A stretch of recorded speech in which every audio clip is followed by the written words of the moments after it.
Bonjour à tous et bienvenue dans cette nouvelle vidéo. Donc aujourd'hui on va parler des Puma Velocity 3. Donc juste avant que la vidéo commence, je tiens à préciser que cette vidéo n'est pas sponsorisée par Puma malheureusement. Donc aujourd'hui je vais vous donner mon avis sur ces Puma Velocity 3.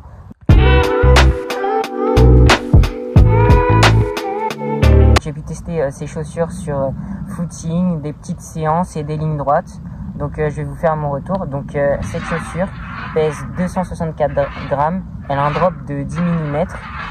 Pour ceux qui ne savent pas, le drop c'est la différence de hauteur entre l'arrière du talon et l'avant-pied de la chaussure.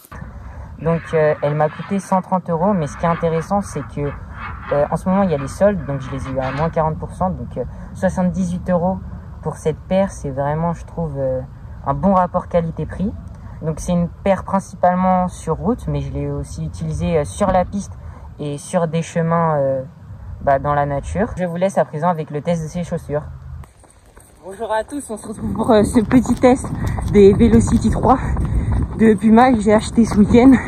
Donc là on les teste en footing, donc c'est un petit footing de 45 minutes tranquille, histoire de les tester. Donc les chaussures sont assez réactives, je le sens au niveau du pied quand j'accélère un peu, mais ce n'est pas des chaussures que je trouve pour faire un footing. Mais franchement, pour l'instant, je trouve qu'elles sont polyvalentes.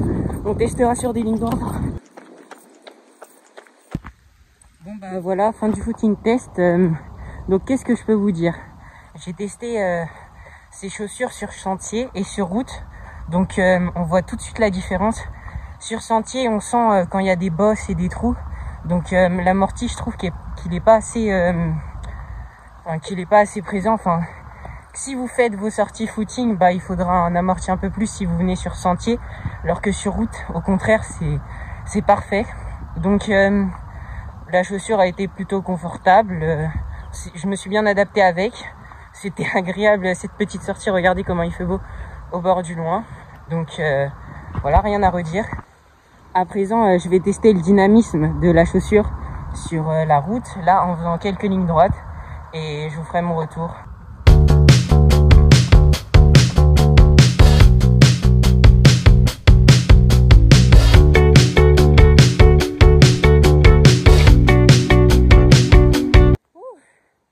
Ça pique les lignes droites. Bon, résumé, franchement, les chaussures, elles sont dynamiques de malade, comme je le pensais.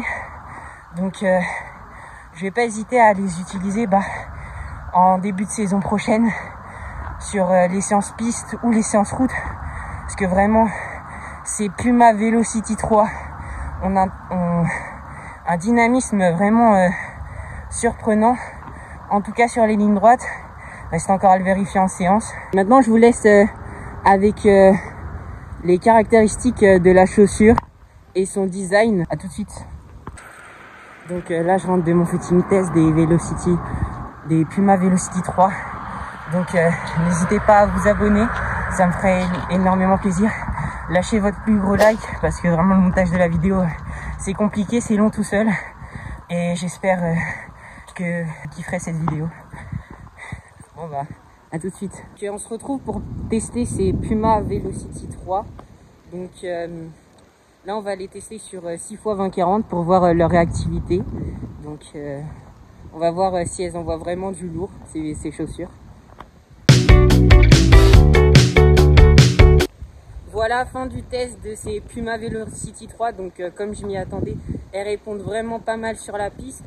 J'ai pas encore l'habitude de ces stabilités qui est un peu moindre que mes anciennes chaussures, mais je pense avec le temps ça va passer. Donc voilà, je vous laisse avec le débrief à froid. On se retrouve pour le débrief à froid de ces chaussures. Donc j'ai trouvé que ces chaussures étaient très dynamiques. Donc tout ça c'est grâce à l'amorti Nitro qui ajoute du confort et du dynamisme. Donc par contre sur l'amorti, je vous déconseille, comme dit précédemment, d'utiliser ces chaussures sur des chantiers, mais plutôt sur de la route, parce qu'elles sont vraiment dynamiques et malgré l'amorti présent, on ressent quand même les cailloux quand on court. Je valide absolument la chaussure.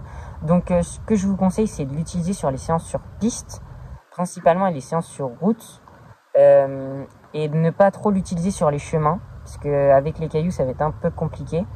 Mais de toute façon, cette paire est faite pour de la route, donc ce qui paraît beaucoup plus logique. Comme vous pouvez le voir, grâce aux mèches et au tissu, ces chaussures ont une excellente respirabilité. Enfin, on se sent à l'aise dans la chaussure. Et au niveau du stabilité et du maintien, donc comme j'ai dit, sur les chemins, ça va être un peu juste. Mais je lui mets quand même une note de 7 sur 10 pour la stabilité et le maintien, parce que lorsqu'on est sur la route et sur la piste, on sent que la chaussure suit avec nous dans les virages. Et donc pour l'adhérence, je lui mets une note de 9 sur 10 parce qu'en effet, je n'ai pas glissé. Et comme on le dit précédemment, on a une bonne stabilité, un bon maintien grâce au Puma Grip qui est juste ici. Donc vous voyez déjà, il est orange à cause de la piste. Donc au vu des séances footing, on n'est pas sur une chaussure instable et sur une chaussure bas de gamme. Puis on peut voir que ce mesh là a un petit coussin qui rajoute du confort. On a aussi la mousse nitro. Donc, cette mousse nitro de chez Puma rajoute du confort et du dynamisme. C'est pourquoi je mets une note de 8 sur 10 au dynamisme de la chaussure. Pour les amateurs et les débutants, cette chaussure vous conviendra pour toutes vos séances de vitesse sur route ou sur piste. Je pense pas que j'utiliserai cette chaussure en compétition, malheureusement, parce que malgré son dynamisme, j'ai besoin d'un tout petit peu plus de renvoi d'énergie. Donc pour les coureurs débutants, je pense que cette chaussure conviendra en compétition et en séance. Et pour les coureurs qui recherchent encore vraiment plus de dynamisme, de confort et de renvoi d'énergie. Donc n'hésitez pas à acheter d'autres modèles, donc là chez Puma par exemple, avec une plaque carbone qui vous aidera à avoir encore plus de dynamisme. Après, si vous cherchez plus d'amorti et de confort, je vous conseille de vous tourner vers la marque ASICS avec les modèles des Nova Blast. Mais cette chaussure fera très bien l'affaire, mieux d'ailleurs pour les séances de dynamisme, ou alors chez d'autres modèles de la marque Puma. Pour finir, je trouve que cette chaussure à 78 € en réduction est vraiment un bon rapport qualité-prix. Donc si vous les avez aussi en réduction, franchement vous faites une affaire. Et si vous les avez au prix fort, ça reste quand même une chaussure très dynamique. J'espère que cette vidéo vous a plu. Vous êtes plus de 78% à ne pas être abonné. Alors imaginez si on s'abonne tous, combien on serait. Donc n'hésitez pas à vous abonner, lâchez un like si la vidéo vous a plu.